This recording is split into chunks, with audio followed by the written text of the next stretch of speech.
At dawn, when you have trouble getting out of bed, tell yourself, I have to go to work as a human being. What do I have to complain about if I'm going to do what I was born, the things I was brought into the world to do? These aren't the words of some modern productivity guru selling you a $2,000 course. This is Marcus Aurelius, the most powerful man on earth 2,000 years ago, arguing with himself about getting out of bed. Today, I will show you the exact morning routine this Roman emperor used to build mental resilience that would make Navy SEALs jealous. Picture this. It's 5 a.m. in ancient Rome. The most powerful man on the planet, someone who could have executed anyone with a snap of his fingers, is sitting alone in his private chambers, writing to himself in a journal. Not planning military campaigns, not counting his vast wealth, writing thoughts about how to be a better human being. This is Marcus Aurelius, and what you're about to discover will completely revolutionize how you think about morning routines. While we're obsessing over cold showers and green smoothies, this emperor cracked a code that modern science is only now beginning to understand. He discovered that the first hour of your day doesn't just set the tone, it rewires your brain. And here's the crazy part. His routine was so powerful that his private journal was never meant for the public eye, but is still studied by CEOs, athletes, and world leaders today. It's called Meditations, essentially the world's first self-help book written by someone who ruled the world. But here's what most people get wrong about Marcus Aurelius. They think of him as this stoic, emotionless figure carved in marble. The truth? He struggled with the same things we do: anxiety, procrastination, difficult people, the temptation to stay in bed when the alarm goes off. The difference is what he did about it. Part 1. The Morning Struggle. Let me read you something that will blow your mind. This is from Book 5 of Meditations. At dawn, when you have trouble getting out of bed, tell yourself, I have to go to work as a human being. Or is this what I was created for? To huddle under the blankets and stay warm. But it's nicer here. So you were born to feel nice, instead of doing things and experiencing them? Don't you see the plants, the birds, the ants and spiders and bees going about their tasks, putting the world in order as best they can? And you're not willing to do your job as a human being? Does this sound familiar? This is a 2,000-year-old snooze button debate. Marcus Aurelius, the most powerful man on earth, had to convince himself to get out of bed just like you do. But here's what makes this incredible. Instead of forcing himself up like some macho approach, he created a philosophical framework that transformed waking up into a spiritual practice. He understood something modern neuroscience confirms. The first few minutes after waking up are when your brain is most neuroplastic and most open to rewiring itself. This is why your first thoughts and actions matter so much. Marcus wasn't just getting out of bed. He was programming his consciousness for the entire day ahead. Part 2. The 4 Pillars of Imperial Awakening. Pillar 1. The Reality Check. Marcus began every single day with what I call the reality check. Before his feet even hit the floor, he would prepare his mind for the day ahead with this legendary passage. When you wake up in the morning, tell yourself, the people I deal with today will be meddling, ungrateful, arrogant, dishonest, jealous, and surly. They are like this because they can't tell good from evil. Now, before you think Marcus was a pessimist, listen to the rest. But I have seen the beauty of good and the ugliness of evil, and have recognized that the wrongdoer has a nature related to my own, not of the same blood or birth, but the same mind, and possessing a share of the divine, and so none of them can hurt me. This is psychological genius. Marcus wasn't being negative, but inoculating himself against disappointment and anger. He was setting realistic expectations while maintaining compassion. Modern psychology calls this defensive pessimism, and research shows it increases performance and reduces anxiety. By mentally rehearsing challenges, your brain prepares solutions in advance. But here's the Marcus Aurelius twist. He coupled this preparation with radical compassion. He reminded himself that difficult people aren't evil. They're just confused about what's good. This one practice can completely transform your day. Instead of being blindsided by rude colleagues or traffic jams, you're prepared. Instead of taking things personally, you respond with wisdom. Try this tomorrow. Before getting out of bed, spend 2 minutes mentally preparing for the day's challenges while reminding yourself that everyone is doing their best with their current understanding. Pillar 2. The Purpose Declaration. After the reality check, Marcus would declare his purpose. Not his job title or his role as emperor, but his purpose as a human being. He would remind himself, "We were born to work together like feet, hands, and eyes, like the 2 rows of teeth, upper and lower. To obstruct each other is unnatural." This is profound. The most powerful man on earth started each day by remembering that his primary job wasn't to rule it, but to serve the common good. Modern research on purpose shows that people who start their day by connecting to something larger than themselves experience 23% better physical health, 15% longer lifespan, significantly higher levels of life satisfaction, better decision-making under pressure. But Marcus took this further. He didn't just think about purpose, but set specific intentions for how he would embody that purpose that day. He would ask himself, "How can I serve others today? What's the most important thing I can do for the common good? How can I show up as the best version of myself?" This wasn't abstract philosophy. This was practical planning based on values, not just tasks. Pillar 3, the Mortality Reminder. This is where Marcus Aurelius gets intense. Every morning, he would practice what Stoics call Memento Mori, remembering death. He would write things like, "You could leave life right now. Let that determine what you do and say and think." I know what you're thinking. That's morbid. But hear me out. Marcus wasn't being macabre, was cultivating urgency and perspective. When you truly internalize that this day might be your last, several things happen. 1. Petty annoyances lose their power over you. 2. You focus on what truly matters. 3. You become more present in each moment. 4. You appreciate ordinary experiences. Steve Jobs said it best. "Remembering that you are going to die is the best way I know to avoid the trap of thinking you have something to lose." Marcus would ask himself, "If this were my last day, how would I spend it?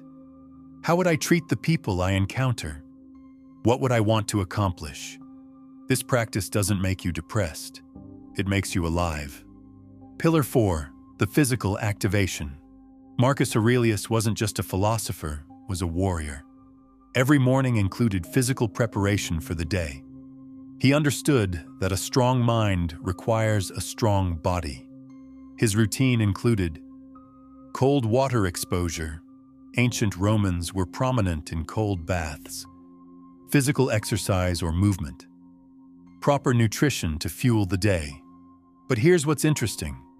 Marcus treated physical discomfort as mental training. He would deliberately seek challenges such as cold water, physical exertion, and simple foods, not as punishment, but as practice.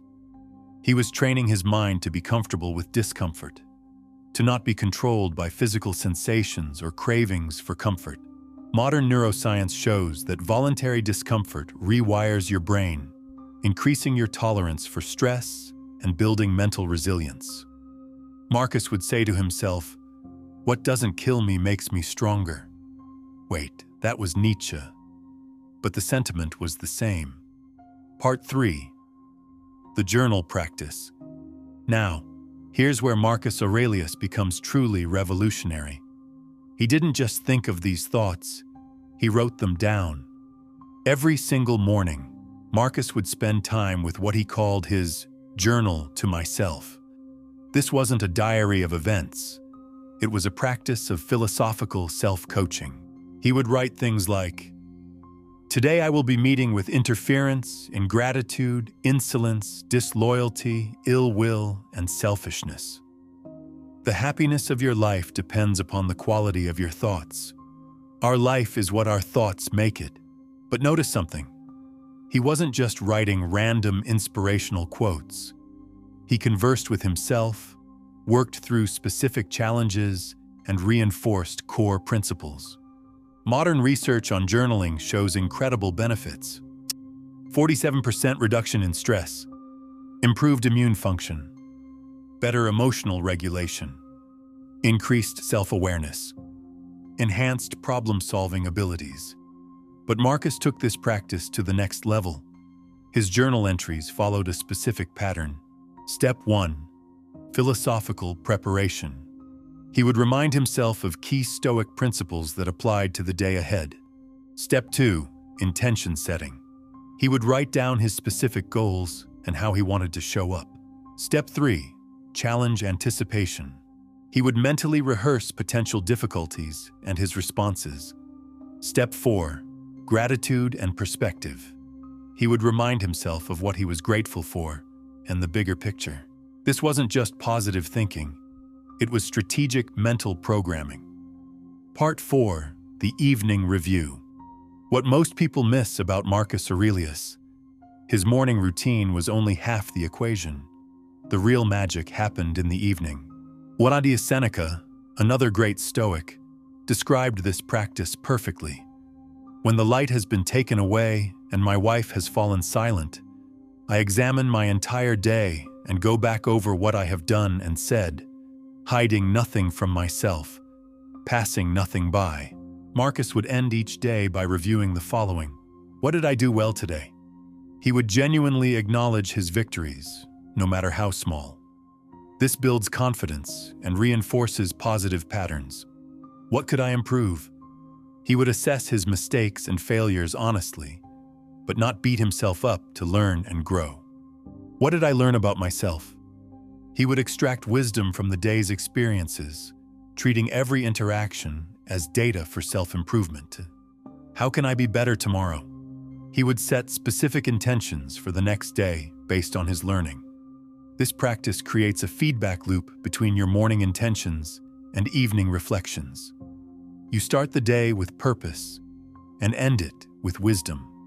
Modern research calls this deliberate practice. The difference between experts and amateurs isn't just time spent, but the quality of reflection and adjustment. Marcus Aurelius ran continuous experiments on himself, constantly refining his approach to life based on real-world results. Part 5. Modern application. But how do I apply this in my crazy modern life? Great question. The beautiful thing about Marcus Aurelius's routine is that it adapts to modern life. And the 10-minute Emperor morning routine. Minutes 1 to 2. The reality check. Before leaving bed, mentally prepare for the day's challenges while maintaining compassion for difficult people. Minutes 3 to 4. Purpose declaration. Set your intention for how you want to serve others and show up as your best self today. Minutes 5 and 6. Mortality reminder. Ask yourself, if this were my last day, how would I want to spend it? Let that guide your priorities. Minutes 7 to 10. Journal practice. Write down your key intention for the day. One challenge you might face and how you'll handle it. One thing you're grateful for. One way you'll serve others today. The 5-minute evening review. Minutes 1-2. Daily assessment. What went well? What could be improved?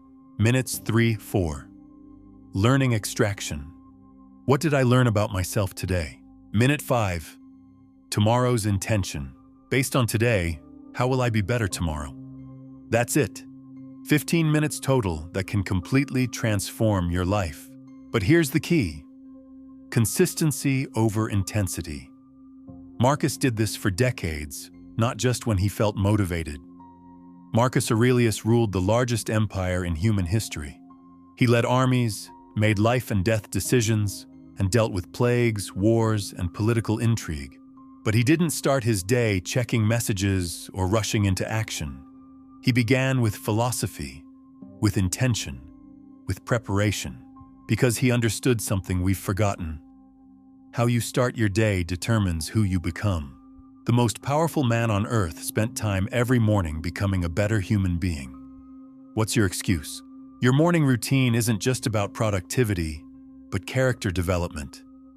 It's about slowly, day by day, becoming the person you want to be. Marcus Aurelius died over 1,800 years ago, but his ideas are more relevant than ever.